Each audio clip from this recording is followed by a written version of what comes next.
જ્યાં સુધી આપણે કોઈને જાણીએ નહીં ત્યાં સુધી આપણને એમના પ્રત્યે પ્રીતિ થતી નથી, પ્રેમ થતો નથી.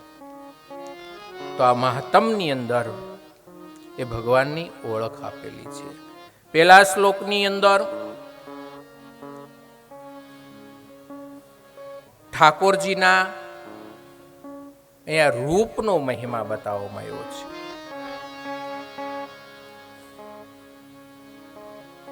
બીજા ચરણની અંદર શ્રી ઠાકોરજીના લીલાનો પરિચય આપવામાં આવ્યો છે.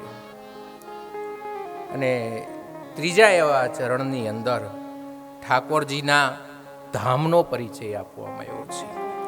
પેલા રૂપ દર્શન થાય તો શું મળે? લીલામાં પ્રવેશ મળે. અને લીલા પ્રવેશ મળે તો ઠાકોરજીનું ધામ પ્રાપ્ત થાય. તો આ મંગલાચરણના પહેલા શ્લોકની અંદર સચ્ચિદાનંદ રૂપાય વિશ્વોદપત્યાદિ હેતવે તાપત્રય વિનાશાય શ્રી કૃષ્ણાય વયમ અનુષ્ટુપ છંદની અંદર આ મહાત્મનો પહેલો મંત્ર સત, ચિત અને આનંદ સ્વરૂપ. ભગવાન કેવા છે? ભગવાન સત છે. ભગવાન આનંદ સ્વરૂપ છે. સત એટલે આપણને એમ થાય સત એટલે નથી ઘણા બોલતા સત દેવીદાસ સચ્ચિદાનંદ રૂપાય. સત એટલે પેલા પણ હતું, અત્યારે પણ છે, અને આપણે નહીં હોય ત્યારે પણ રહેવાનું છે. એને કહેવાય સત. ન એને ભૂતકાળ લાગુ પડે, ન વર્તમાન લાગુ પડે, કે ન ભવિષ્યકાળ લાગુ પડે. એને સત કહેવાય. સમજવા માટે સહેલી ભાષામાં કહીએ તો આપણી ભાગવતજીની પોથી યાત્રાની અંદર પોથીજી આપણે પૂજન અર્ચન કરી ઠાકોરજીના સન્મુખ કરી અને આપણે નીકળ્યા. ઘણા જ એવા વૈષ્ણવો હતા જે એમને ખબર હતી કે અહીંયાથી હમણાં જ ભાગવતજી પધારવાના છે, એટલે દર્શન માટે ઊભા હતા કે હમણાં ભાગવતજી આવશે. એમના માટે કયો કાળ હતો? ભવિષ્યકાળ. ઘણા વૈષ્ણવોએ દર્શન કરી લીધા, ત્યાંથી પોથીજી પસાર થઈ ગયા. એમના માટે કયો કાળ થઈ ગયો? ભૂતકાળ.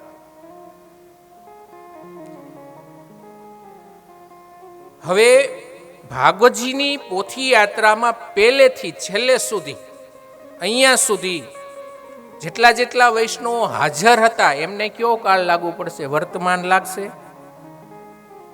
ભૂતકાળ લાગુ પડશે કે ભવિષ્ય? એને એકઈ કાળ લાગુ જ ન પડે, કારણ કે એને ભૂતકાળે ન લાગુ પડે, વર્તમાને નહીં, કારણ કે પહેલેથી જ સાથે જ છે. તો ભગવાન કેવા છે? તો કે સત છે. ભગવાન પહેલા પણ હતા, જ્યારે સૃષ્ટિ નહોતી ત્યારે, અત્યારે પણ છે. મારા ભગવાન ક્યાં નથી? અત્ર તત્ર સર્વત્ર તો બિરાજે છે. એ આખું આ જગત ભગવાન પોતે બની ગયા. ભગવાને નથી બનાવ્યું, ભગવાન સ્વયં બની ગયા. એટલે તો આ બધું આપણને હાલતું ચાલતું દેખાય છે. આ ભગવાનની માયા છે. ભગવાન કેવા છે? આનંદ સ્વરૂપ છે. જે આનંદ છે ને આપણામાં, એ જ ઠાકોરજીનું સાચું સ્વરૂપ છે. આપણે શું કહીએ? ખૂબ આનંદ આવ્યો. ક્યાંથી આવ્યો? વિચાર્યું કોઈ દી? આનંદ આવ્યો પણ ક્યાંથી આવ્યો ને પાછો ક્યાં વયો ગયો? ઘણા લોકો આનંદને ગોતવા માટે, આનંદને શોધવા માટે કોઈ ગાર્ડનમાં જાય, કોઈ પિક્ચર જોવા માટે જાય, કોઈ કથા વાર્તાની અંદર જાય, કોઈ સત્સંગમાં જાય, કોઈ હવેલીએ દર્શન કરવા માટે જાય. તો હું આનંદ ન્યા જ છે. કદાચ આનંદ વેચાતો મળતો તો ભાઈ 10 કિલો આનંદ આપી દો, 15 કિલો શાંતિ દઈ દો. એ આનંદનું જ સ્વરૂપ આપણે છીએ. આનંદમાંથી જ છૂટા પડેલા છીએ. આપણે ભગવાનના વક્ષસ્થળની અંદર જે મણિ બિરાજમાન છે એમાંથી જ મારું ને તમારું પ્રાગટ્ય થયું છે. આપણે ભગવાનથી છૂટો પડેલો જીવ છે. ગાંધીજીએ પોતાની નોંધ પોથીમાં લખ્યું છે, આત્મયોની સ્વયં જાતે વૈખાન સામ ગાયન. મહાભારતનો વિષ્ણુ સહસ્ત્રનો મંત્ર છે. આપણે ભગવાનના વક્ષસ્થળમાંથી પ્રગટ થયા છે, આનંદમાંથી છૂટા પડેલા છીએ, એટલે આપણને આનંદ વધારે પ્રિય છે. જે આનંદ છે ને એ જ ઠાકોરજીનું સ્વરૂપ છે. કેવા? સચ્ચિદાનંદ રૂપાય. આ ભગવાનના રૂપનો પરિચય છે. બીજા ચરણની અંદર ભગવાનની લીલાનો પરિચય આપે છે. વિશ્વોદપત્યાદિ હે તવે. લીલા એટલે વ્યવસાય, ધંધો શું કરે છે? આ ભગવાન સતરૂપે ચિત્તરૂપે આનંદ સ્વરૂપે તો વિદ્યમાન છે, પણ આ ભગવાન લીલા શું કરે છે, શું વ્યવસાય કરે છે? તો અહીં કહે છે વિશ્વોદપત્યા. એ વિશ્વને પોતામાંથી પ્રગટ કરે છે, પાલન કરે, પોષણ કરે, ને અંત સમયે પોતાની જ્યારે લીલાને સમાવાની હોય ને સમગ્ર જગતને પાછું પોતાની અંદર એ સમાવી લે છે. એવા ભગવાન છે, એ એમની લીલા છે.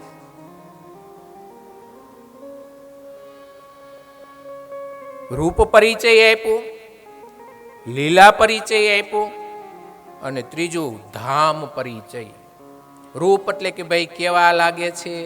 તો આવા, તો કે ધંધો વ્યવસાય શું કરે છે? તો ઠાકોરજી આખા જગતનું સર્જન કરે, પાલન પોષણ કરે છે. ધામ, એ ભગવાન રહે છે ક્યાં?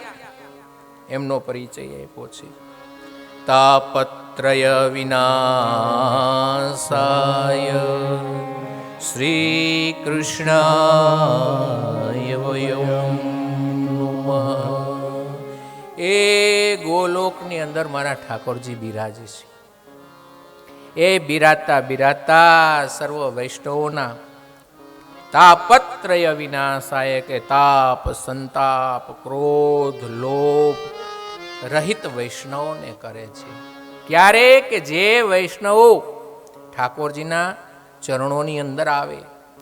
આ શ્રીનાથજી બાવાના સ્વરૂપ રૂપે શ્રીમદ ભાગવતજીના આશ્રયની અંદર આવે તો એના તાપ મટી જાય, એના સંતાપ મટી જાય, એનો ક્રોધ, એનો લોભ મટી જાય, અને ઠાકોરજીનું હૃદયની અંદર પ્રાગટ્ય થાય. એવા છે તો કોણ? તો શ્રી કૃષ્ણાય વયમ નમઃ. મારા પ્રભુ ઉત્પત્તિ, સ્થિતિ અને વિનાશના હેતુ રહેલા છે. આધ્યાત્મિક, આધિદેવિક અને આધિભૌતિક એવા ત્રણેય પ્રકારના દુઃખોનું શમન કરનારા છે. એવા શ્રી ઠાકોરજીના ચરણોની અંદર વંદન કરી અને બીજા શ્લોકની અંદર ઈષ્ટ વંદના છે.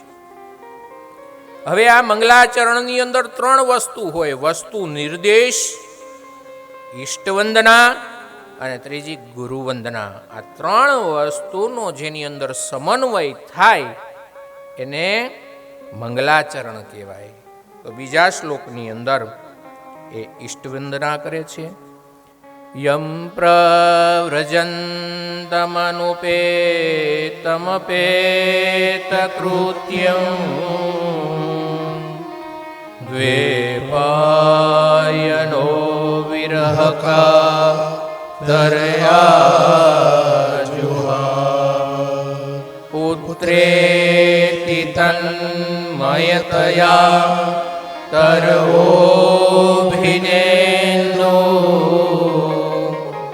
સ્તં સર્વભૂત હૃદયં મુનિમાતોસ્મિ.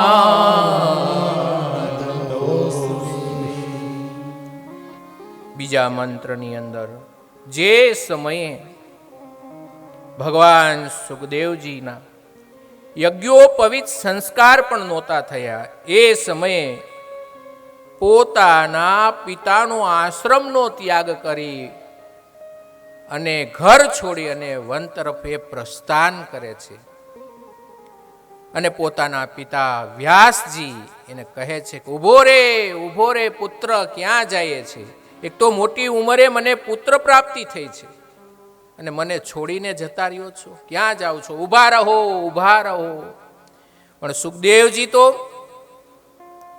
જગતથી પર હતા, પ્રભુની અંદર લીન હતા, તો પોતાના પિતાનું ને કહેવું સાંભળ્યું નહીં. ત્યારે વૃક્ષો કહે છે, તરવો અભિનેન્દો, વૃક્ષો બોલ્યા. આપણને વિચાર આવે, વૃક્ષો કઈ થોડા મહારાજ બોલે, ઝાડવા બોલતા હશે? હે દીકરીઓ, ઝાડવા બોલે? મહારાજ કે જે આવે એમ બોલ્યા જ રાખે છે, કે ઝાડવા બોલતા હશે? હા બોલે. વૃક્ષ છે ને, એની અંદર શ્રી ઠાકોરજીનો નિવાસ છે. છોડમાં રણછોડ છે. આજે વ્રજની યાત્રા કરવા માટે ઘણા જેવા વૈષ્ણવ ગયા છે ને, ઘણા જેવા વૃક્ષો ઠાકોરજીના સ્મરણ કરતા કરતા, ભજન કરતા કરતા, સાધના કરતા કરતા, ઘણા જેવા ઋષિમુનિઓ, ઘણા જેવા વૈષ્ણવો એ વૃક્ષના સ્વરૂપની અંદર, વ્રજની અંદર બિરાજે છે. કારણ કે એ વૃક્ષ છે ને, એ કોઈને અડચર રૂપ ન થાય, નડતર રૂપ ન થાય, માત્ર ઠાકોરજીનું ચિંતન થાય, ભજન થાય. એટલા માટે વૃક્ષ યોનિની અંદર કેટલા એવા મહાપુરુષો આજે વ્રજની અંદર બિરાજે છે. સત્ય ઘટના તમને કહું, થોડા સમય પહેલા જ્યારે ગોકુલ મથુરાનું, વૃંદાવનનું જ્યારે એ રસ્તા થોડા વ્યવસ્થિત રૂપની અંદર, વિકાસના કામની અંદર રસ્તાઓ પહોળા કરવા માટે ઘણા જેવા ઝાડોને કાપવાનો કલેક્ટરે આદેશ આપ્યો હતો, કે વ્યવસ્થિત રૂપની અંદર ડેવલપ થઈ શકે, વ્રજની અંદર વૈષ્ણવ આવે તો કોઈ અગવડતા ન પડે. બરાબર એક ઘટાટોપ મોટું વૃક્ષ હતું ને પાડવાનો આદેશ કલેક્ટરે આપ્યો કે ભાઈ થોડાક આ ઝાડ આપણને નડતર રૂપ છે રોડ બનાવવામાં, તો એને કાપી નાખવો. પણ તે દિવસે કલેક્ટરના સપનમાં આવીને એ વૃક્ષએ કીધું કે હું યુગોથી શ્રી ઠાકોરજીની ઉપાસના કરું છું અને ટૂંક સમયની અંદર 15 થી 20 દિવસની અંદર મારું તપ પાકી જવાનું છે. જો શક્ય હોય ત્યાં સુધી મને ન કાપો એવી આપને વિનંતી છે. એટલે સપનમાં આવીને કલેક્ટર સાહેબને આ વૃક્ષોએ આવું કીધું. એટલે કલેક્ટર સાહેબ તો ભણેલ ગણેલ દરજાના, આવી શ્રદ્ધા તો એમને મનની ઉપર ન બને કે ભાઈ આવું થોડું હોઈ શકે. પણ એને વિચાર કર્યો, ભાઈ 15-20 દિવસનો પ્રશ્ન છે ને, માટે એ કાર્ય 15 દિવસ માટે સ્થગિત કરી દીધું. તો 15 દિવસ જ્યારે પરિપૂર્ણ થયા ને, ત્યારે આપોઆપ આ જે વૃક્ષ ઘટાટોપ હતું ને એ સુકાઈ ગયું. અને ફરી વખત આવી અને સપનમાં કલેક્ટર સાહેબને કીધું કે હવે મારી સાધના સંપન્ન થઈ ગઈ છે, તમે આ મારા વૃક્ષનું છેદન કરી શકો છો, પાડી શકો છો. એટલા માટે વૃક્ષો એ વૈષ્ણવ છે. વૃક્ષ બોલ્યા કે આ તમારો પુત્ર નથી, આખા જગતના કલ્યાણ માટે એમનું આ ભૂતળની ઉપર પ્રગટ્યા છે, માટે તમે ચિંતા ન કરો, વિલાપ ન કરો. આ પુત્ર એ આખા જગતનો ઉદ્ધાર કરનાર છે, પ્રભુની કથા વાર્તાનો વિસ્તાર કરનાર છે, એવું વૃક્ષો વ્યાસ ભગવાનને કહે છે. ત્રીજા મંત્રની અંદર કહે છે કે નેમિષે સુતમાસીનમ વાદ્યમ મહામતિમ કથામૃતરસાસ્વાદમ કુશલ શોનકો બ્રવીત. સોનકજી કહે છે કે હે મહારાજ, અજ્ઞાન અંધકારની અંદર, આ કલિકાલની અંદર જ્યાં જુઓ ત્યાં આગ લાગેલી છે મહારાજ. તો અમારા જીવનની અંદર પ્રભુ પ્રત્યે પ્રીતિ વધે, પ્રભુ પ્રત્યે પ્રેમ વધે એવી દિવ્ય કોઈ કથાનક હોય તો એ તમે અમને શ્રવણ કરાવો. ઇહ ઘોરે કલો પ્રાયો જીવસ્વા સુરતામ ગતઃ ક્લેશાક્રાંતસ્ય તસ્યૈવ શોધને કિમ પરાયણમ. આ કલિકાલની અંદર પ્રભુના આશ્રય સિવાય કાંઈ ઉદ્ધાર નથી. આ ભવસાગરને જો તરવું હોય ને તો પ્રભુનો આશ્રય કરવો પડે. એ કલિકાલની અંદર, આ ભવસાગરની અંદર હું ને તમે ડૂબી રહ્યા છીએ ને ત્યારે નૌકા સમાન આ શ્રીનાથજી બાવાનું વાણીમય સ્વરૂપ એવા ભાગવતજીના આશ્રય જવું જોઈએ. અહીંયા જે શાંતિ મળે ને એ તમને વિશ્વના કોઈ પણ સ્થળે શાંતિ નહીં મળે. ખૂબ આનંદ આવે, કારણ કે આ ભગવાનનો મહિમા છે, ભગવાનનું મહાત્મ્ય છે. એતસ્માત પરમ કિંચિન મનઃ શુદ્ધ્યેન વિદ્યતે જન્માંતરે ભવેત પુણ્યમ તદા ભાગવતમ લભ્યતે. એ જન્મો જન્માંતરના પુણ્યનો ઉદય થાય ને ત્યારે આપણને આ ભાગવત કથા એ શ્રવણ કરવાનો આપણને અવસર પ્રાપ્ત થાય છે.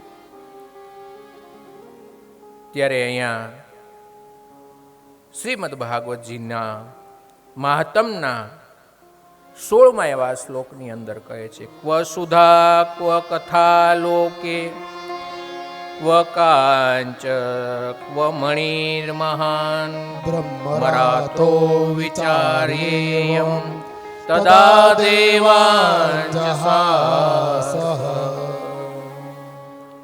સુખદેવજી મહારાજનું બીજું નામ છે બ્રહ્મરાતો.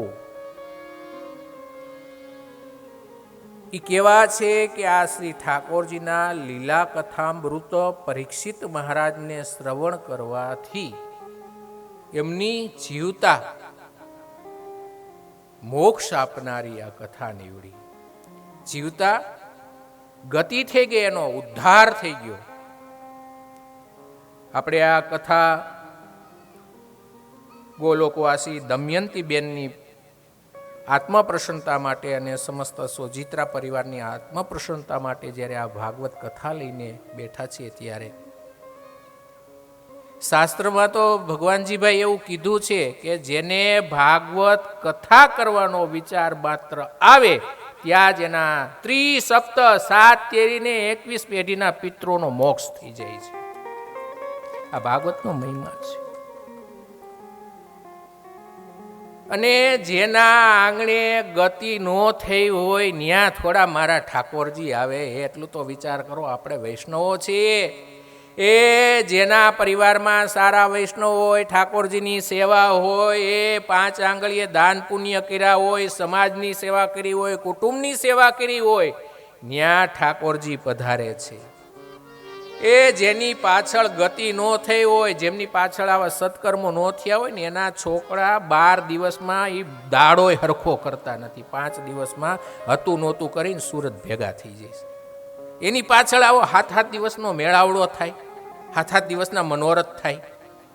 એ જેના પિત્રો ઉત્તમ ગતિને પામ્યા હોય ને ત્યાં જ આ ભાગવત જેવા શ્રીનાથજી બાવા 7 દિવસ સુધી પધારતા હોય, બિરાજતા હોય. તો મનની અંદર જરાય સંશય નહીં રાખવાનો. જન્માંતરે ભવત પુણ્યમ તદા ભાગવતમ લભે. જન્મો જન્માંતરના પુણ્યનો ઉદય થાય. આપણા પિત્રોની ઈચ્છા હોય કે અમારા પરિવારની અંદર શ્રી ઠાકોરજી પધારે, એટલે આ બધું શક્ય બને છે. એમની ગતિ જ હોય, ઠાકોરજીના વાલા જ હોય તો જ ત્યાં ભગવાન પધારતા હોય. નિષ્પાપ બન્યા હોય ત્યારે જ આપણા આંગણે પ્રભુ આવતા હોય, બાકી પ્રભુ આપણા આંગણે ન આવે. અને પુણ્ય પુંજ જ્યારે ભેગો થાય ને ત્યારે તમારા હાથે સત્કર્મ થાય હો, બાકી પૈસાથી કાંઈ થતું નથી. ધનવાન લોકો ગણાય છે, ગણાઈને ભાગવત કથા પોતાના બાપુજી પાછળ કરવી છે. જે ભારતના ટોપ 10 ની અંદર ધનવાનમાં જેમનું નામ આવે છે એનું અહીંયાથી નામ ન લેવાય, પ્રોટોકોલ લાગે. કાલ સવારે નાની ક્લિપ બને ને મને પકડવા આવે, તમે અમારું નામ લીધું હતું. આ ભારતના ધનવાન ટોપ 10 માં જેનું નામ આવતું હોય એવાને પણ એના બાપુજી પાછળ કથા કરાવી છે, પણ નથી થતી. શું કામે? પુણ્ય નથી, અને પુણ્ય વગરના કાર્ય સંભવ નથી થતું. ત્યારે કહે છે કે આ કથા કોઈ અભક્તને ન શ્રવણ કરાવી. ભગવાનનો પરમ ભક્ત હોય, વાલા વૈષ્ણવ હોય ને તો આ ઠાકોરજીના કથા ચરિત્રોનું રસપાન કરાવું. કે એકદા વિશાલાયમ ચત્વાર ઋષયો મલા સતસંગાર્થમ શમાયાતા દદ્રશોસ્ત્રત્ર નારદમ. સૂતજી કહે છે તે ભક્તિપૂર્વક શ્રી સુખદેવજી મહારાજ પોતાના અનન્ય શિષ્યોને જાણી એકાંતની અંદર જ્યારે વિચરણ કરતા હતા, એક દિવસ આ વિશાલપુરીની અંદર આ ચારે નિર્મલ એવા ઋષિમુનિઓ સત્સંગ માટે પધારે છે અને ત્યાં નારદજી પણ આવે છે. ચાર ઋષિઓ એટલે સનકાદી ઋષિમુનિઓ. કથમ બ્રહ્મ દિન્મુખ કુત ચિંતાતુરોદ્ભવાન ત્વરિયં ગમ્યતે કુત્ર કુતશ્ચાગમનમ તવ. જ્યારે આ સનકાદી ઋષિમુનિઓ વિચરણ કરી રહ્યા હતા, નારદજીને ખિન્ન મનવાળા જોયા, ઉદાસ જોયા. પૂછું, મહારાજ તમે તો ભગવાનના લાડીલા ભક્ત છો અને આમ ઉદાસ? તમે ભગવાનના બધા જ લોકની અંદર જવા માટે તમારી પાસે પરમિટ છે, વિઝા છે, તમારે કોઈની અનુમતિ લેવાની પણ જરૂર નથી. ઈચ્છા થાય મારે ગૌલોકમાં જવું, નારાયણ નારાયણ નારાયણ કરતા તમે ન્યા પ્રગટ થાવ છો. વૈકુંઠ લોકમાં જવું છે તો ન્યા પ્રગટ થાવ છો. તો મહારાજ તમે આમ દીનમુખી કેમ છો,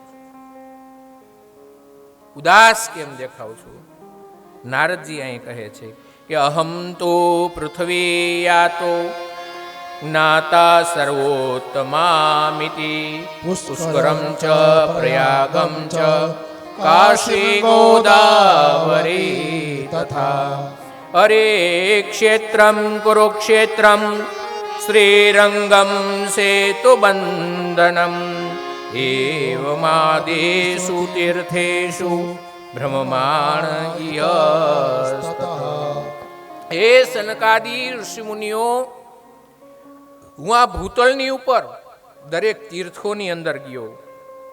ક્યાં ક્યાં ગયા તો પુષ્કરની અંદર ગયો, પ્રયાગની અંદર ગયો, કાશીની અંદર ગયો, ગોદાવરીમાં, હરિક્ષેત્ર, કુરુક્ષેત્ર, શ્રીરંગ. પણ આ યાત્રા કરવા માટે ગયો ને તો મને ત્યાં સત્વ નો દેખાણો. આશ્રમો તો મેં જોયા, મોટા મોટા મહાત્માઓ પણ જોયા, પણ અપરિગ્રહ ધર્મ પાળવો જોઈએ, એ ધનને પરિગ્રહ કરનારા જોયા, કોઈનામાં ધર્મ જોયો નહીં. પછી ત્યાં મને સત્યનું દર્શન ન થયું. સત્યમ નાસ્તિ તપમ શોચમ દયાદાન વિદ્યતે ઉદરમ ભરેણો જીવા વરાહ. એ કોઈના જીવનમાં સત્ય નો રહ્યું, દયા નો રહી. ભગવાન સ્વધામ ગમન કર્યું ને, સત્ય એની સાથે સાથે જતું રહ્યું, દયા એ જતી રહી. 5 એવા તત્વો હતા ને ભગવાન સાથે લઈને વયા ગયા. અત્યારે જે કાંઈ તમને સત્ય, દયા ને એવું બધું દેખાય છે ને, એ બધું આમ બાહ્ય દેખાવ છે, અંદરથી કાંઈ નથી. કારણ કે એ બધું જ ભગવાનની સાથે જ વયું ગયું. તો કે મેં ક્યાંય સત્ય ન જોયું, એ મનુષ્યના ઘરની અંદર ઘર કંકાસ સિવાય કંઈ જોયું નહીં. એવું નારદજી કહે છે. તરુણી પ્રભુતા ગેહે શાલકો બુદ્ધિદાયકા કન્યા વિક્રયો લોભાત દંપતીના ચકલકણમ. એ મહારાજ દરેકના ઘરની અંદર ઝઘડા જોયા. એ જ્યાં કોઈ સારું કામ કરવાનું હશે ને, કોઈ વડીલોને નહીં પૂછે, પોતાના શાળાને પૂછશે. હું નથી કહેતો, આમાં નારદજી બોલે છે. જો શ્યાલકો બુદ્ધિદાયક, સસરા પક્ષે સલાહ લે કે આમ કેમ કરવું અમારે, એવા મનુષ્ય થઈ જશે. આજે 5000 વર્ષ પહેલા ભાગવતજીની રચના થઈ, ત્યારે વ્યાસ ભગવાને જો કલમે ટાંકી દીધું. એને કેટલું ભવિષ્યનું જ્ઞાન હશે કે આવું આવું થતું રહેશે. કન્યા વિક્રહે લોભા, કન્યાનો પૈસો ખાનારા થશે, અનિતિનો પૈસો ખાનારા થશે. એ મહારાજ આની ગતિ કેમ થાય, મને એ ચિંતા છે. ત્યારે કહે છે કે 10 દેશો નિરીક્ષંતે રક્ષિતા નિજમ વપુ વિજ્યમાના તથા સ્ત્રીભીર બોધ્યમાના મુહુર્મુહુ. એ હું નીકળો ને ત્યારે એક યુવાન માતા અને એમના 2 પુત્રો એ વૃદ્ધ થઈ ગયા હતા અને પોતાની માતાના ગોદની અંદર પોતાનું મસ્તક રાખી અને સૂતા હતા. મને આ જોઈને તો આશ્ચર્ય થયું કે માતા કોઈની થોડી યુવાન હોય અને પોતાના સંતાનો વૃદ્ધ હોય ખરા, પણ મેં આવું દ્રશ્ય જોયું. એટલે હું ત્યાંથી નીકળ્યો એટલે મને એમને વિનંતી કરી કે હે મહારાજ, તમે થોડીક વાર ઊભા રહેશો. ભો ભો ક્ષાણુ ભો ભો સાધુ ક્ષણમ તિષ્ઠ મંચિંતામપી નાશય દર્શનમ તવ લોકસ્ય સર્વથા ગહરમ. હે મહારાજ, તમે આ મારું દુઃખ દૂર થાય એવું કઈ ઉપાય જાણતા હો તો કહો. જ્ઞાન અને વૈરાગ્ય નામના બંને દીકરા મારા વૃદ્ધાવસ્થાને પામ્યા છે. જ્ઞાન અને વૈરાગ્ય આપણું વૃદ્ધ થઈ ગયું છે કલિયુગના જીવનું. આ તો આપણી ઉપર મહાપ્રભુજીની ક્યાંક કરુણાને કૃપા થઈ તો આ પુષ્ટિ માર્ગની સ્થાપના થઈ અને બ્રહ્મ સંબંધ કરાવી ઠાકોરજીની સાથે આપણો સંબંધ કરાવ્યો છે. એટલે એમાં આ કંડોળા આજુબાજુના વિસ્તારની અંદર કેટલાય ગામડાઓ વૈષ્ણવોના. બહાર નીકળો તો તમને ખબર પડે આ હળાહર કળિયુગની અંદર આપણી ઉપર ખરેખર મહેર છે ઠાકોરજીની. આ યુગ ક્યાં પૂગ્યો, પણ એ કલયુગ આપણને સ્પર્શ નથી કરતો, એ કલયુગ આપણને વધારે દુઃખી નથી કરી શકતો. એની અંદર મૂળની અંદર મહાપ્રભુજીએ જે આપણે ઠાકોરજી સાથે જે સંબંધ કરાવ્યો છે ને એ છે. આ ગામની અંદર કેટલા શ્રી બિરાજે છે, ઘરે ઘરે સેવાઓ છે, ઉત્તમ છે. તો મહારાજ આ બંને એમના જે પુત્રો છે એને પુનઃ યુવાવસ્થા કેમ પ્રાપ્ત થાય એ મને ચિંતા થઈ રહી છે. ત્યારે મેં એને પૂછ્યું કે તમે કોણ છો? ત્યારે કહે છે ઉત્પન્ના દ્રવિડે સાહમ વૃદ્ધિ કર્ણાટકે ગતા ક્વચિદ કચિદ મહારાષ્ટ્રે ગુર્જરે જીર્ણતા ગતા. એ દ્રવિડ દેશમાં મારો જન્મ થયો છે. કર્ણાટકની અંદર ઉછળી છું, ક્યાંક ક્યાંક મહારાષ્ટ્રની અંદર સન્માન પ્રાપ્ત થયું, પણ ગુજરાતની અંદર આવીને તો ઘટપણ થઈ ગઈ ભક્તિ. એમ કે છે હે વૈષ્ણવ, ભક્તિ જો ગુજરાતમાં આવે તો ઘટપણ એને પ્રાપ્ત થાય, ગરડી થઈ જાય ખરી. એ ગુજરાત આપણું એક એવું છે ને સંતોની ભૂમિ છે. એ અહીંયા આપણે અન્નક્ષેત્રો એટલા ચાલે છે, ઘરે ઘરે સેવાઓ એટલી ચાલે છે, તો ભક્તિ અહીંયા થોડી કાંઈ આવીને ગરડી થઈ જાય નથી. પણ વ્યાસ ભગવાનનું લખવું ખોટું નથી. આની અંદર લખ્યું છે ગુર્જરે જીર્ણતામ ગતઃ, એટલે કે મથુરા અને દિલ્હીનો આજુબાજુનો જે વિસ્તાર હતો ને એ ગુર્જર પ્રદેશ તરીકે એ સમયે પ્રચલિત હતો. આપણે ઓલા હમણાં ગુર્જર ક્ષત્રિયો નથી, ઘણી વખત અનામત માટે એ લોકો આંદોલન કરે છે, ટ્રેનના પાટા ઉઠલાવી નાખે છે. એ ક્ષેત્રની અંદર કદાચ ભક્તિ મહારાણીજી પધાર્યા હોય અને વૃદ્ધ થયા હોય એવું કૃષ્ણશંકર દાદાજી સોલાવાળા એ એમ કહેતા હતા. આપણે ચંપારણ્ય ધામની અંદર જઈએ ને તે કૃષ્ણશંકર દાદાજીએ સરસ મજાની ત્યાં ધર્મશાળાનું નિરૂપણ કર્યું છે. એ કૃષ્ણશંકર દાદાજી એમ કહેતા છે કે ગુર્જર પ્રદેશ એટલે આપણો ગુજરાત નહીં, દિલ્હીના અને મથુરા આજુબાજુનો જે પ્રદેશ છે એ શાસ્ત્રની અંદર ને ગુર્જર પ્રદેશ તરીકે પહેલાંના સમયની અંદર એમને કહેવામાં આવતું હતું. તો અહીંયા નારદનો સંવાદ થયો છે. એટલે નારદજી એમના કાનોની અંદર વેદ ઘોષ કર્યો, ગીતા મંત્ર બોલ્યા, ગીતાના પાઠ કર્યા. પણ આ જ્ઞાન વૈરાગ્ય છે ને એ બગાસું ખાય, થોડીક આંખો ખોલે ને પાછા સૂઈ જાય.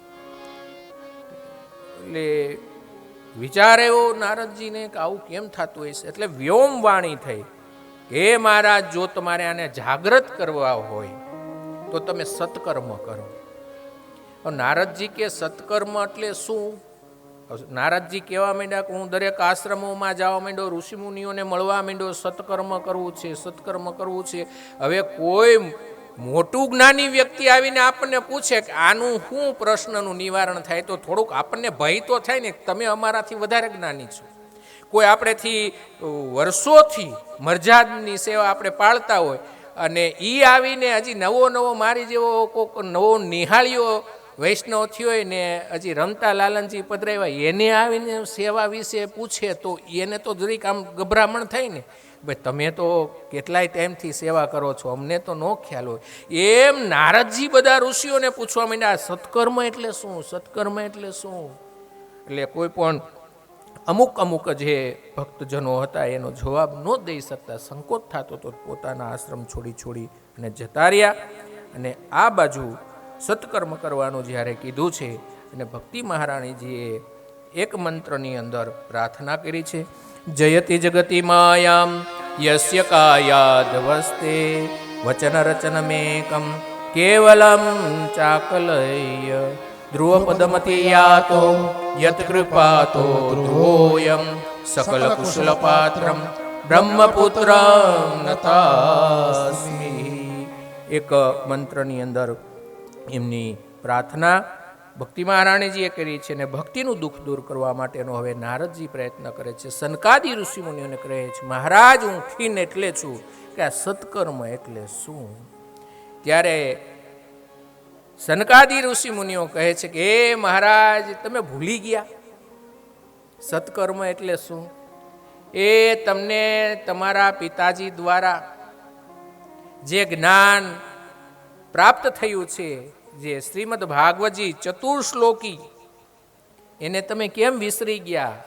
એ જ ભાગવતજી, એ જ સત્કર્મ છે. મહારાજ, શ્રીમદ ભાગવતજીની કથા બેસાડો, જ્ઞાન વૈરાગ્ય પુનઃ એને યુવા અવસ્થા પ્રાપ્ત થશે. સનકાદી ઋષિ મુનિએ કીધું, મહારાજ ક્યાં ગોતવા? એ તમે જ આચાર્ય વ્યાસજી થઈ જાઓ, હું જજમાન બની જાઉં. નારદજી બની ગયા યજમાન અને સોનકાદી ઋષિ મુનિએ દિવ્ય કથા કરી છે. જય શબ્દ થવા લાગ્યો છે અને કેટલા એવા ઋષિમુનિઓ વનની અંદર બિરાજમાન હતા, એ બધા કથા શ્રવણ કરવા માટે પધાર્યા છે. અને આ કથા કરવાથી ભક્તિ મહારાણીના આ બંને જે પુત્રો હતા એ યુવાની અવસ્થાને પ્રાપ્ત થાય છે. એવો આ સત્સંગનો એવો દિવ્ય મહિમા રહેલો છે.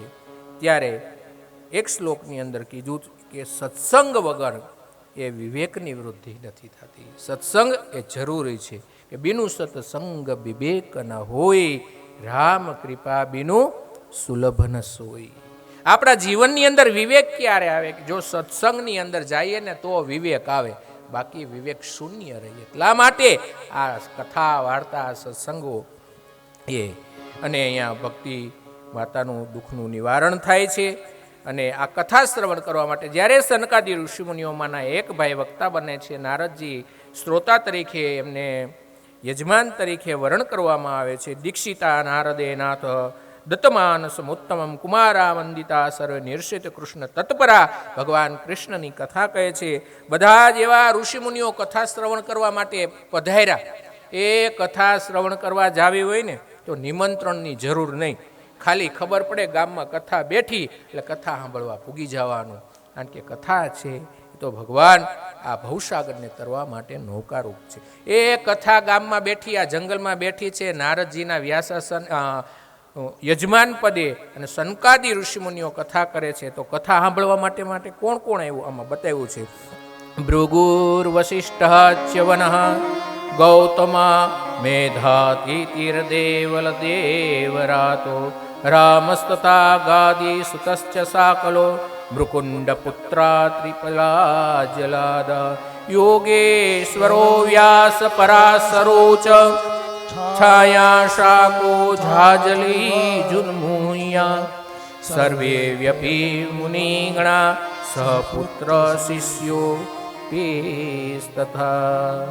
એ બધા કથા શ્રવણ કરવા માટે ભૃગુ, વશિષ્ઠ, વિશ્વામિત્ર, શાકલ, માર્કેન્ડ, દત્તાત્રેય, પીપલાદ, ભગવાન યોગેશ્વર, સાયાછુક, જાજલીમાન, જોહનુ, એ બધાય તો આવ્યા. એના શિષ્યો આવ્યા અને એનો આખો પરિવાર કથા શ્રવણ કરવા માટે અહીંયા પધાર્યા છે. અને દિવ્ય કથા થઈ રહી છે. કેવી કે કથા છે? સનકાદી ઋષિ મુનિ કહે છે કે આ ભાગવત કથા કેવી છે? સદા સેવ્યા શ્રીમદ ભાગવતી કથા યસ્યા શ્રવણ માત્રેણ હરિશ્ચિત્તા સમાશ્રયે. એ સદાને માટે સેવન કરવા જેવી છે, એ સદાને માટે ગાવા જેવી છે. કોણ? તો કે આ શ્રીમદ ભાગવત કથા કેવી છે? તો એકમ ભાગવતમ શાસ્ત્રમ મુક્તિદાને નગર જતી. એ કલિકાલની અંદર એકેય શાસ્ત્ર એવી ગર્જના નથી કરતું કે મારું શ્રવણ કરો અને હું તમને મુક્તિ આપી દઉં. માત્ર એક જ એવું છે, પ્રભુનું વાણીમય સ્વરૂપ, આ શ્રીનાથજી બાવાનું સ્વરૂપ એક જ ગર્જના કરે છે કલિયુગની અંદર કે મારા શરણની અંદર કોઈ પણ જીવાત્મા આવી જાય ને તો એની મુક્તિ કરાવનારું છે, એવી ગર્જના કરે છે. આ શ્લોકની અંદર બતાવ્યું છે, એકમ ભાગવતમ શાસ્ત્રમ મુક્તિદાને નગર્જતિ કથા ભાગવતમ સ્યાપી નિત્યમ ભવતી યર્હે. ભાગવતજી કેવું છે કે આપણા ઘરની અંદર ભાગવતજી પધરાવા જોઈએ. તો કે શ્લોકાર્ધમ શ્લોક પાદમ વા, એ આખું ભાગવતજી ન હોય તો એક શ્લોક ઘરમાં રાખો. એ એક શ્લોક નો હોય તો અડધો શ્લોક, એ અડધો નો હોય તો અડધાનો અડધો હોય તો એ કલ્યાણ કરનારું છે. જો આ શ્લોકની અંદર લખ્યું છે, શ્લોકાર્ધમ શ્લોક પાદમ વા નિત્યમ ભાગવતોદ્ભવમ પઠસ્વ મુખેનેવ યદેચ્છસી પરાગતે. શ્લોકાર્ધમ શ્લોકપાદમ વા, એ આખો શ્લોક ન આવડે, ભાગવતજી આખા નો કાંઈ નહીં, એક શ્લોકનો અડધો શ્લોકનો, અડધા શ્લોકનો અડધો, એ ચોથો ભાગ અનુષ્ટુપ છંદનો 32 અક્ષરનો એક મંત્ર હોય, એમાંના 8 અક્ષર ઓમ નમો ભગવતે વાસુદેવાય જો આપણા કાનની અંદર પડી જાય ને તો આપણે મુક્તિના અધિકારી થઈ ગયા, આપણી ટિકિટ એ કન્ફર્મ થઈ ગઈ. અહીંયા જેટલા જેટલા વૈષ્ણવો બેઠા છે ને કથા શ્રવણ કરવા માટે, કથા શ્રવણ કરવા આવવું હોય ને તો એના માટે પુણ્ય જ હોય. પુણ્ય વગર સત્કર્મમાં આવી શકાતું નથી, કથા વાર્તામાં જવાતું નથી. ગામમાં કથા બેઠી હોય, સાંભળવા જ આવી છે, તાજ ફોન આવે માસીનો, અમે બધા આવીશ બપોરે. અરે ભાઈ જો ને મારે તો આવું હતું કથામાં, બેનનો હમણાં જ ફોન આવ્યો, ભાણકીની બધા આટો આવે છે કથા, કારણ કે એ ન આવી શક્યા. શું કામે કે એના ભાગ્યમાં નહોતી. એ ઠાકોરજી જેની આંગળી ઝાલીને માંડવા સુધી લઈ આવે ને એ અધિકારી વૈષ્ણવને જ ઠાકોરજીના ગુણાનુવાદ કથા શ્રવણ કરવાનો અધિકાર પ્રાપ્ત થાય છે. હમણાં ચૂંટણી ગઈ, આપણે બધા એને ઇલેક્ટ કરીએ, કોઈ ગ્રામ પંચાયતના સભ્ય બને, સરપંચ બને, ધારાસભામાં જાય, સંસદ સભામાં જાય, જેને ઇલેક્ટ કરીએ એટલે આપણે જેને મત આપીએ, જેને ઇલેક્ટ કરીએ, કોઈ ધારાસભામાં જાય, કોઈ સંસદ સભામાં જાય, એમ જેમ ઠાકોરજી કોઈને સિલેક્ટ કરે ને તો એ આવી ધર્મસભામાં આવીને બેસે છે. તમે જેટલા બધા બેઠા છો ને એ ઠાકોરજીનું સિલેક્શન છો કે આટલા જ મારા વૈષ્ણવો આ મારી કથાનું રસપાન કરે, હું એની ઉપર કરુણા કરું. એ કથા સાંભળવા આવવાનું મન થાય એટલે સમજી લેવાનું ભગવાન આપણને યાદ કરે છે. એ હવેલીએ દર્શન કરવા જવાનું મન થાય તો યાદ કરવું કે હવે મને ઠાકોરજી યાદ કરે. આપણે ઠાકોરજીને યાદ કરીએ જ છીએ ને, પણ ઠાકોરજી આપણને યાદ કર્યા કે નહીં કેમ ખબર પડે? કે ઠાકોરજી એરે આપણને યાદ કરતા હોય માનું કે હવે મને હવેલીએ દર્શન કરવાની ઈચ્છા થઈ, કારણ કે ઠાકોરજી યાદ કરે છે. કથા શ્રવણ કરવાની મનની અંદર પ્રેરણા થઈ, ઠાકોરજી મને બોલાવે છે. તમે બધા ઠાકોરજીએ તમને બોલાવ્યા છે, અહીં આવો, હું તમારી ઉપર કરુણા કરું. ભગવાન પોતાના આજાન બાહુ પોળા કરી અને પોતાના વૈષ્ણવોને ભેટે છે. એવી આ દિવ્ય કથા છે. તો કેવી છે કે તેને વાંગમય મૂર્તિ પ્રત્યક્ષા વર્તતે હરિ શ્રવણાત શ્રવણાત પાઠાત દર્શનાત પાપનાશિની. એ આ શ્રીમદ ભાગવતજી છે એ પ્રભુનું વાણીમય સ્વરૂપ છે. એનો એક શ્લોક કદાચ આપણા કાનની અંદર પડી જાય, એનું શ્રવણ થઈ જાય, એનું દર્શન થઈ જાય ને તો એ જન્મો જન્માંતરના પાપમાંથી આપણે મુક્ત થઈ જાય છે. એવું આ ભાગવતજીનો મહિમા રહેલો છે. ત્યાર પછીના અધ્યાયની અંદર ભક્તિ મહારાણીના આ બધા જ મનોરથ ભાગવત કથાની હિસાબેથી સંપૂર્ણ થાય છે અને પોતાના બંને સંતાનો યુવાન અવસ્થાની અંદર પામે છે. ત્યારે ભક્તિ મહારાણીજીએ પ્રભુને કીધું કે હે પ્રભુ, મારે ક્યાં બિરાજવું? પ્રભુ આજ્ઞા કરે છે કે સાચા વૈષ્ણવ હોય, સાચા ભક્તો હોય એની અંદર, એના હૃદયની અંદર હે ભક્તિ મહારાણીજી તમે નિવાસ કરો. આગળના અધ્યાયની અંદર ગોકર્ણ મહારાજનું દિવ્ય ઉપાખ્યાન આપેલું છે કે વનમાલે ઘનશ્યામમ પીતવાસા મનોહરમ કાશ્ચિત કલા પરાજીરો લસન મુકુટ કુંડલ. કથાના અધિકારી શ્રોતાઓ કોણ રહેલા છે, કે કથા સાંભળવા માટે કેવા કેવા લોકો આવી શકે. તો આ લખ્યું છે, કદાચ સતત પાપ કરનારો હોય એ માનવા પાપ કૃતસ્તુ સર્વદા સદા દુરાચારરતા વિમાર્ગા ક્રોધાગ્નિ દગ્ધા કુટિલાશ્ચ કામિનઃ સપ્તાયજ્ઞેન કલો પુનંતિ તે. એ આ માંડવામાં ક્રોધી હોય, વ્યભિચારી હોય, પાપી હોય, જીવ હિંસા કરનારો હોય, કોઈ પણ વર્ણનો હોય, આ માંડવામાં આવીને બેસી જાય ને તો ભગવાન કે હું એનો સ્વીકાર કરી લઉં છું. એવી ઉદાર આ ભાગવત કથા છે. એ આ ભાગવત કથાના શબ્દો આ ગામના જ્યાં સુધી આ સાઉન્ડના માધ્યમથી શબ્દો પહોંચતા હશે ને ત્યાં સુધી મનુષ્યનો તો ઉદ્ધાર થાય, પણ આ ગામની અંદર રહેલો જીવ જંતુ શ્વાન એટલે કૂતરાથી લઈને પશુ પંખીનોય ઉદ્ધાર થઈ જાય છે. ખરેખર આ સમાજની આ કેટલી પવિત્ર ધરાય છે કે જેની ઉપર આ શ્રીમદ ભાગવતજી બિરાજમાન થયા. એમનેમ ભાગવતજી ક્યાંય બિરાજમાન નથી થતા. એ પુણ્યશાળી ક્યાંક ભૂમિ હોય તો. એક વખત શિવજી પાર્વતીજી યાત્રા કરવા માટે નીકળ્યા તો શિવજી દંડવત પ્રણામ કરવા માંડ્યા. માં પાર્વતીજીએ કીધું કે હે પ્રભુ, અહીંયા કાંઈ મંદિર નથી, કાંઈ દેખાતું નથી, તમે આ દંડવત પ્રણામ કરો છો? કે સતી, કરોડો વર્ષ પહેલા ભૂતળની ઉપર ભાગવત કથા થઈ હતી, એટલા માટે હું દંડવત કરું છું. થોડાક આગળ વધ્યા, પાછા શિવજીએ દંડવત પ્રણામ કરવા માંડ્યા, આળોટવા માંડ્યા. સતીએ કીધું મહારાજ અહીંયા મંદિર નથી, ઓલા પણ એ તો કરોડ વર્ષ પહેલા ભાગવત કથા થઈ હતી, ત્યાં તમે દંડવત કર્યા, અહીંયા કાં દંડવત કરો? તો કે આજ પછીથી 1000 વર્ષ પછી આ ભૂતલની ઉપર શ્રીમદ ભાગવત કથા થવાની છે, મારા ઠાકોરજી બિરાજવાના છે, એટલા માટે દંડવત કરું છું. તો આવી મહિમાવંત કથા રહેલી છે. દિવ્ય આ સત્સંગ થઈ રહ્યો છે. અને આ કથાની અંદર હવે ગોકર્ણ મહારાજનું ઉપાખ્યાન આપવામાં આવ્યું છે. તુંગભદ્રા તટે પૂર્વમ ભૂતમોત્તમમ યત્ર વર્ણા સ્વધર્મેણ સત્ય સત્કર્મ તત્પરઃ. પહેલાના સમયની અંદર તુંગભદ્રા નદીના કિનારે એક સુંદર મજાનું વન હતું. ધર્મનું આચરણ કરનારા એવા સત્કર્મની અંદર રીન લેનારા એક આત્મદેવ નામનો એક બ્રાહ્મણ હતો. આત્મદેવ બ્રાહ્મણ ના ઘરની અંદર દરેક પ્રકારની સુખ શાંતિ હતી, પણ ઘરની અંદર સંતાન નહોતા. ત્યારે વિચાર કર્યો કે મારે ત્યાં સંતાનની કોઈ પ્રાપ્તિ થાય. એવા હેતુથી એ ઘણા જેવા અનુષ્ઠાન કરે, ઘણા જેવા તપ કરે, ભગવાનની ક્યાંક મારી ઉપર કૃપા થાય. ઘણા જેવા વેદ પુરાણોના જાણકાર હતા, છતાંય એનું ફળ પ્રાપ્ત ન થયું. તો એમને વિચાર કર્યો કે જંગલમાં જઈ મારે તપસ્યા કરવી છે. જંગલમાં જ્યારે આત્મદેવ નામના બ્રાહ્મણ જતા હતા ત્યારે સામેથી એક યતિ, એક સંન્યાસી મહારાજ એમને મળે છે. અને આ આત્મદેવ બ્રાહ્મણ એમને પ્રણામ વંદન કરે છે અને પૂછે, મહારાજ તમે આ ગાઢ જંગલની અંદર જ્યાં હિંસક પશુઓ જ્યાં વિચરણ કરી રહ્યા છે, તમે શા માટે વિચરણ કરો છો? મહારાજ, મારા જીવનમાં ભગવાનની બહુ કૃપા છે, બધું સુખ શાંતિ છે, માન પાન છે, ઘરની અંદર સંપત્તિ છે, સારા બ્રાહ્મણ તરીકેની પ્રતિષ્ઠા છે. મહારાજ, પણ મારા ઘરની અંદર એક સંતાન સુખ નથી. સંતાન સુખ માટે હું કોઈ એવું અનુષ્ઠાન તપ કરવા માટે આ જંગલની અંદર ભ્રમણ કરું છું.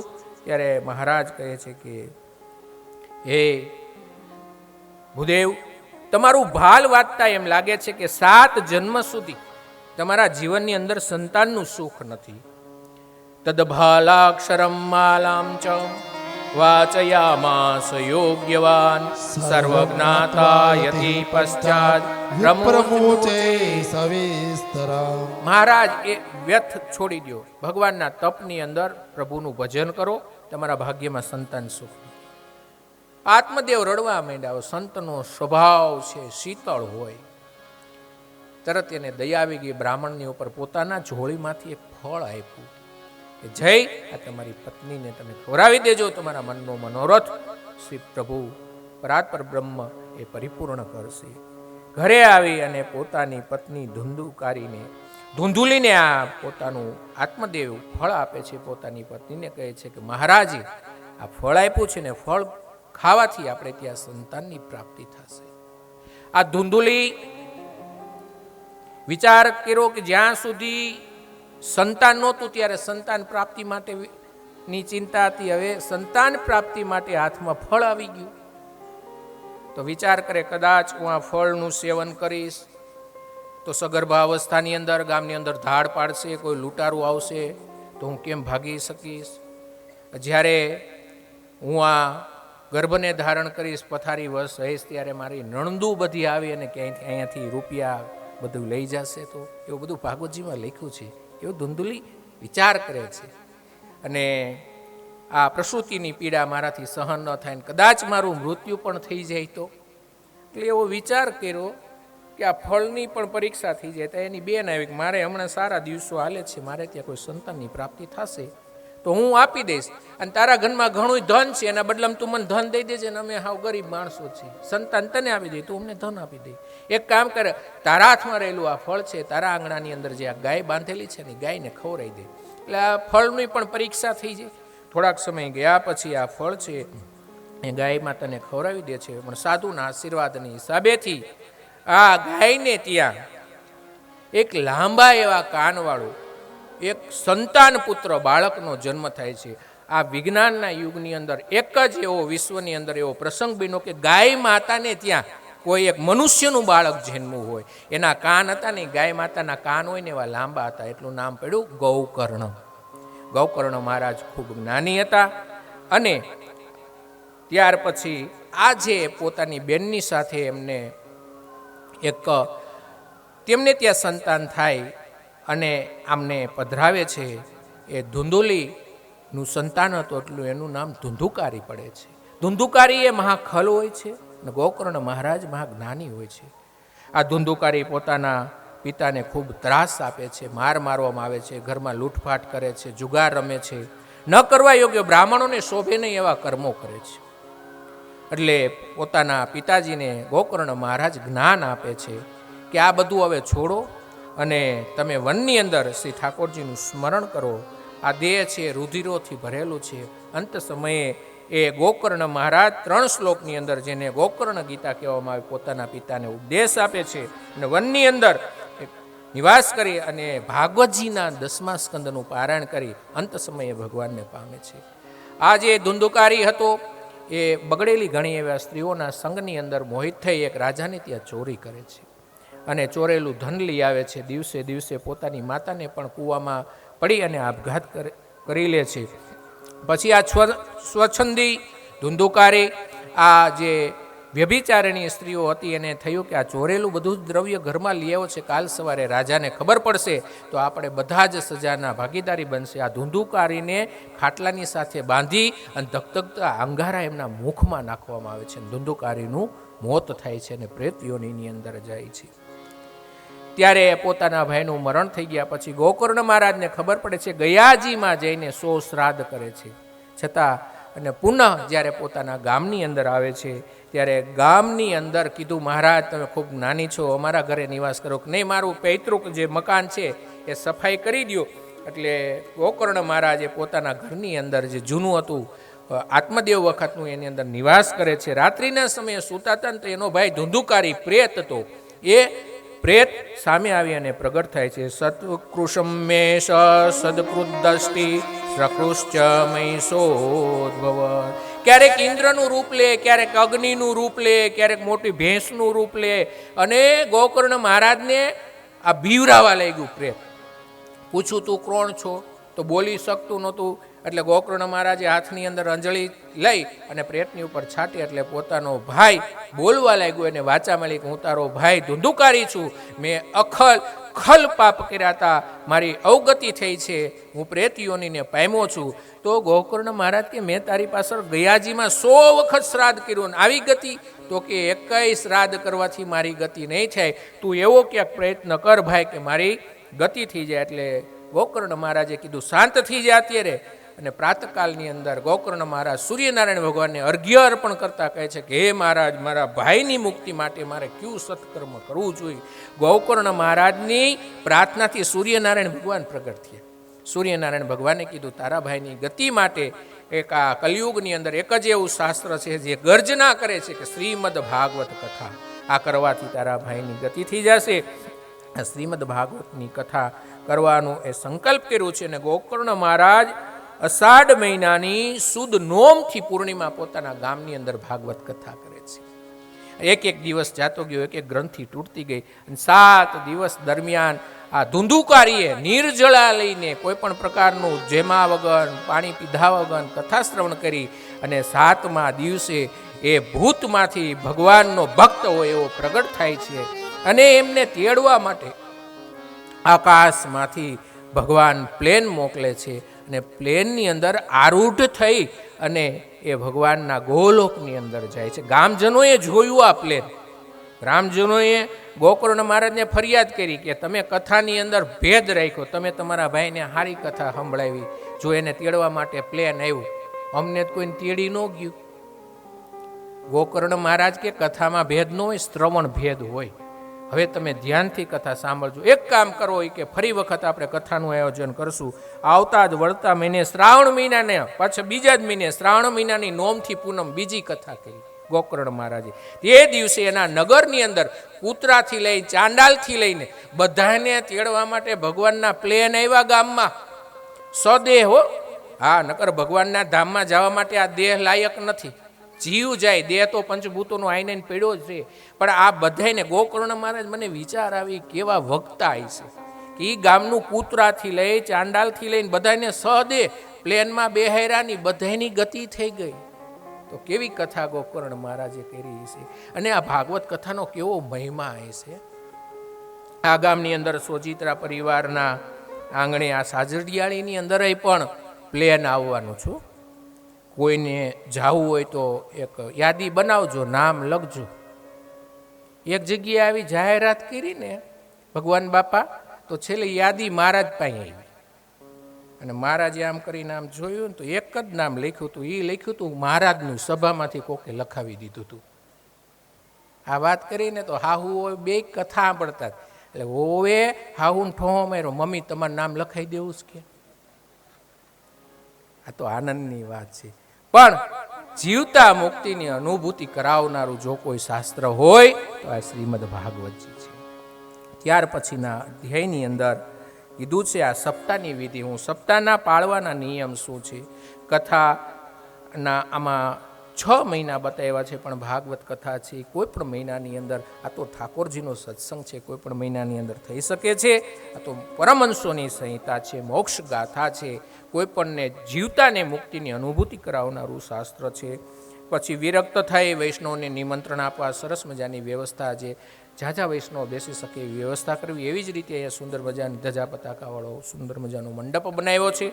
કઈ રીતે સ્થાપન કરવા એવી જ બધા જ અમારા આચાર્યશ્રીઓએ તમને બધી જ પૂજા જે ભગવાનની પંચદેવની કરાવવાની હોય, ગણપતિ દાદા છે, કુળદેવી માતાજી, લક્ષ્મીનારાયણ ભગવાન, નવગ્રહ દેવતા, શિવજી આદિ પિતૃનારાયણ ભગવાનનું પૂજન અર્ચન જે ભાગવતજીના મહાત્મની અંદર લખ્યું છે એ જ રીતે તમને કરાવ્યું છે. પછી ભાગવતજીની પ્રાર્થના કરવી, હાથની અંદર શ્રીફળ રાખી ભાગવતજીની પરિક્રમા કરવી. અને ખાવાના નિયમ પણ બતાવ્યા છે. દ્વિદ્વલમ મધુતેલમ ચ ગરેષ્ઠાનમ તથેવ ચ ભાવદુષ્ટોપયુર્ષિતમ જવ્યા નિત્યમ કથાવ્રતિ. એ ભગવાનની કથા શ્રવણ કરવી હોય ને, દ્વિદલ, બહુ કઠોળ ન ખાવા, વાસી પદાર્થો ન ખાવા, અને તામસી પદાર્થોનું બહુ સેવન ન કરવું. એટલું જમવું કે પેટનો પણ યાદ આવે, અને એટલું વધારે પણ ન જમવું કે ઘડીએ ઘડીએ પેટ યાદ આવે. 3 કલાક સુધી આરામથી આપણે મળમૂત્રને જીતી શકીએ એવો આહાર કરવો. અને આની અંદર ઘણાને મનની અંદર એવો એક પ્રશ્ન હોય કે મહારાજ અમારે એકટાણા કરવા, ઉપવાસ કરવા, શું કરવું? આની અંદર લખ્યું છે જો શક્ય હોય તો 7 દિવસ દરમિયાન ઉપોષ્ય માત્ર જળ પી અને 7 દિવસ સુધી કથા શ્રવણ કરવાનો મહિમા છે. જો તમે કેવા ગંભીર થઈ ગયા. મહારાજ કે 7 દી પાણી પીને કેમ કથા સાંભળવી? તો આમાં લખ્યું છે કે ભાઈ ફલાહાર કરી લેવો. ફલાહાર એટલે જે ઋતુમાં જે ફળ મળતું હોય આપણને એનું સેવન કરવું. પછી બટેટા એ ફલાહાર ન કહેવાય. એટલે જે ફળ મળતું હોય. પછી લખ્યું પયોહાર, કદાચ દૂધ પીને પણ આ કથા શ્રવણ કરી શકાય. એટલે દૂધ થોડું થોડું, ટાણે ટાણે 3-3 લીટર એમ નહીં. પછી ભાઈ એ ન થાય તો વ્યાસ ભગવાને આમાં લખ્યું છે એક ટાઈમ ફલાહાર, એક ટાઈમ જમી લ્યો. કીધું મહારાજ એક ટાઈમ જમવાથી નહીં કદાચ બીમાર પડી જવાય તો. આમાં જુઓ, વ્રતનો મહિમા નથી, શ્રવણનો મહિમા છે. કથા છે ને એમાં શ્રવણનો મહિમા છે, વ્રતનો નહીં. એટલે વ્યાસ ભગવાને કીધું કે તમારે 2 ટાઈમ વ્યવસ્થિત રૂપની અંદર કથા શ્રવણ કરી શકો એટલો આહાર કરવો. જાઓ 2 ટાઈમ જમીને કથા સાંભળજો. ભાગવતજીમાં લખ્યું. જો તમે બધા દાંત કાઢવા માંડે, હા મારે હા બરાબર, એ બરોબર. પણ કેટલું જમવું માપશો. આપણે 2 ટાઈમ કથા શ્રવણ કરી શકીએ, ટાઈમસર અહીંયા આવી શકીએ. આજે આપણે પોથી યાત્રાની અંદર પણ ઘણો સમય હતો. અહીંયા આ ભાગવતજીના મહાત્મના 6 અધ્યાય જ્યારે વિરામ તરફ જઈ રહ્યા છે ત્યારે કાલનો સમય અમારા ભગવાનજી ભાઈએ કીધો છે આપણે સવારે 8:30 થી 11:30 રહેશે, જેથી કરી ખેતીવાડી આપણે કંઈ પશુપાલન હોય તો ઘાસચારો પણ નાખી શકીએ, વાડીનું કંઈ કામ હોય તો જઈ શકીએ. આજે પોથી યાત્રામાં ઘણો સમય ગયો એટલે અડધી કલાક મેં તમારી આ વટક વાળી લીધું. હવે આપણે બેયનો હિસાબ કિતાબ હરખો.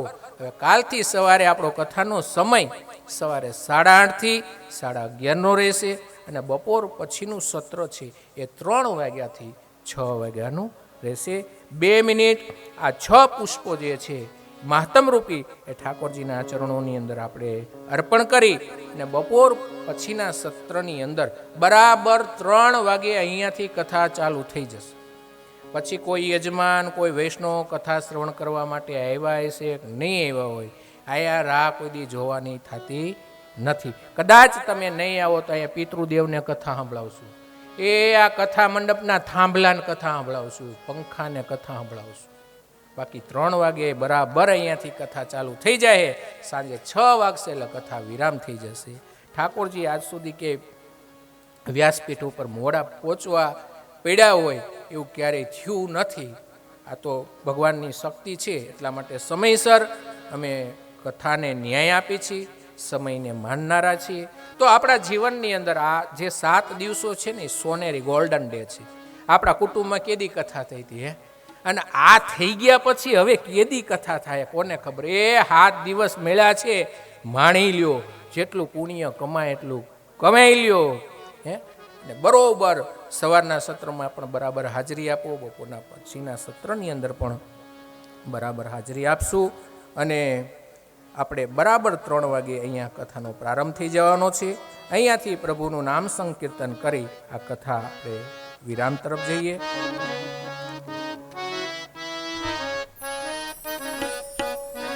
અમારો ધન રાધા શ્રી રાધા શ્રી રાધા, અમારો ધન રાધા શ્રી રાધા શ્રી રાધા, અમારો ધન રાધા શ્રી રાધા શ્રી રાધા, અમારો ધન રાધા શ્રી રાધા